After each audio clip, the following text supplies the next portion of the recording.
Biryani hotel స్టైల్లో మంచి టేస్టీగా రావాలంటే ఇట్లా చేసుకోండి.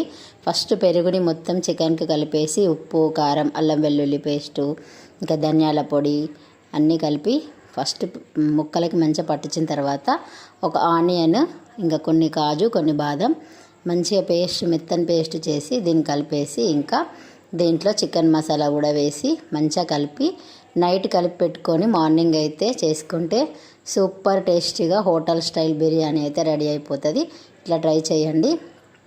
ఇట్లా అయితే మంచిగా స్పైసీ జ్యూసీగా బాగుంటుంది. ఇంకా ఫ్రిడ్జ్లో పెట్టేసి మార్నింగ్ అయితే మేము చికెన్ బిర్యానీ కోసం ఎసరు పెట్టేసిన. ఎసరులో అయితే బిర్యానీ ఆకు, బండ పువ్వు, కొత్తిమీర, పుదీనా, కరివేపాకు, నూనె, ఇంకా సాజీరా, లవంగాలు, యాలక్కాయలు, దాల్చిన చెక్క, ఇంకా సువాసన మొగ్గ అవన్నీ వేసి మంచిగా మూత పెట్టేసి మరగనిచ్చిన తర్వాత ముందుగా నానబెట్టుకున్న బియ్యం దీంట్లో వేసేసి హాఫ్ బాయిల్ అయితే చేయాలి.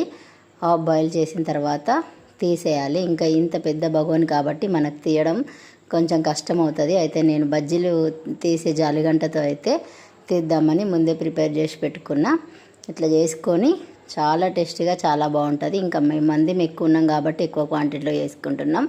ఈ బిర్యానీ వచ్చేసి మేము మా చిన్నన్న వాళ్ళ ఇంట్లో వడబియ్యం దావత్, అదే తిరుగువారం దావత్ రోజు చేసుకుందన్నట్టు.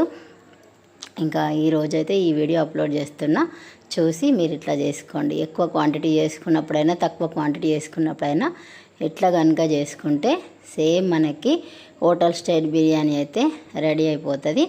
ఇంకా ఆనియన్ అయితే నేను ముందే చేసి పెట్టుకున్న, కట్ చేసి అక్కలైతే కట్ చేసి పెడితే ఇంకా మంచిగా ఫ్రై ఆనియన్ చేసి పక్కన పెట్టేసుకున్నాను అన్నట్టు. ఇట్లా జాలిగంటతో తీసుకుంటే మనకి చెయ్యి కాలకుండా ఉంటుంది. అట్లాగే తీసుకోవచ్చు. ఇప్పుడు నైట్ కలిపి పెట్టుకున్న ఫ్రిడ్జ్ అయితే వదిన తీస్తుంది. చూడండి ఎంత మంచిగా ఇట్లా ముక్కకి మంచిగా పడుతుంది అన్నట్టు. ఇంకా రైస్ అంతా తీసేసినాం, పక్కనే ఆనియన్ కూడా పెట్టుకున్నాం, అన్నీ రెడీగా పెట్టుకొని ఇంకా కొంచెం అయితే ఫస్ట్ లేయరు నేను రైస్ అయితే వేసి ఆయిల్ వేసేసిన. మంచిగా ఫస్ట్ చికెన్ వేస్తే చికెన్ మాడిపోతుంది. అందుకు కొంచెం రైస్ వేసి చికెన్ ఒక లేయరు, మళ్ళీ రైస్ ఒక లేయరు, మళ్ళీ చికెన్ ఒక లేయర్ వేసి చేస్తున్నా అన్నట్టు.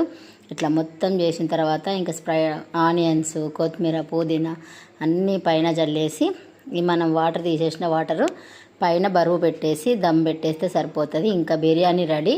ఇంకా లాస్ట్లో కొంచెం ఫస్ట్ ఆయిల్ వేసిన కాబట్టి లాస్ట్లో అయితే నేను నెయ్యి వేస్తున్నా. నెయ్యి వేసి మళ్ళీ ఒక 5 minutes అట్లే వదిలేస్తే సూపర్ టేస్టీ బిర్యానీ రెడీ అయిపోతుంది. మేము ఇంకా బయటకు తీసుకెళ్ళాం కాబట్టి. బిర్యానీ ఎట్లుందిరా? అరే మంచిగా ఉందారా బిర్యానీ?